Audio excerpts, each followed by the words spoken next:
It's been more than a year since U.S. Navy ships in the Persian Gulf have had what they call unsafe or unprofessional interactions with Iranian vessels, but Iran has found a new way to keep tabs on U.S. warships in one of the world's most heavily trafficked sea corridors.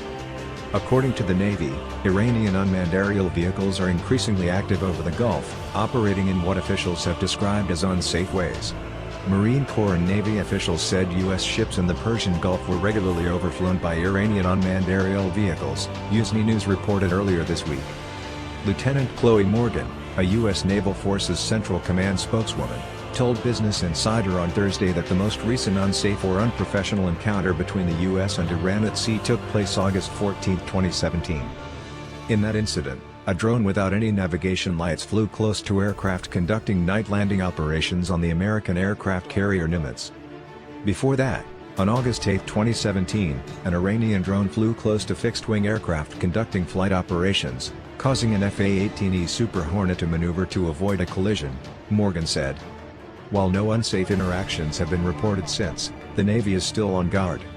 Even with decreased incidents, we remain concerned with the increased number of Iranian WAVs operating in international airspace at night without navigation lights or an active transponder as would be expected according to international norms, Morgan said.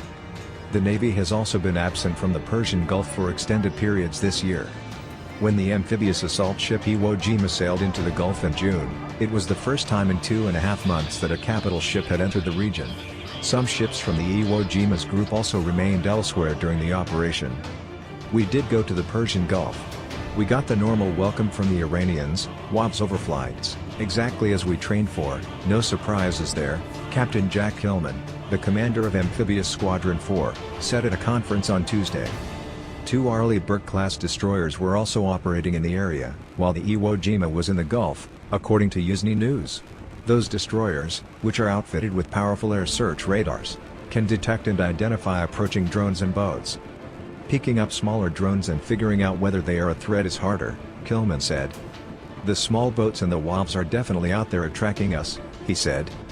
Small boats and drones are just 2 components of the layers of asymmetric defenses that Iran has deployed to the Gulf region, particularly to the area around the Strait of Hormuz, a narrow channel in the Persian Gulf through which roughly 30% of world's oil is shipped. Iran has also made profligate use of sea mines, which pose a unique and hard-to-counter threat to the Navy, and it recently boasted of increasing the range of its land-to-sea ballistic missiles, enabling them to strike any vessel or ship out to 435 miles. The U.S. also takes the layered defense approach, of which the destroyers are a big part.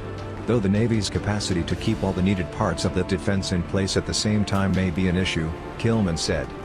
Iranian drones' increasing presence above and around U.S. ships hasn't changed the way the Navy operates, Morgan, the Naval Forces Central Command spokeswoman, said on Thursday. The United States Navy has not adjusted its operations and will continue to operate wherever international law allows, Morgan told Business Insider, adding that the service continued to work to ensure freedom of navigation and free flow of shipping in international waters. The U.S. Navy continues to remain vigilant, and our commanding officers retain the inherent right to act in self-defense, Morgan added.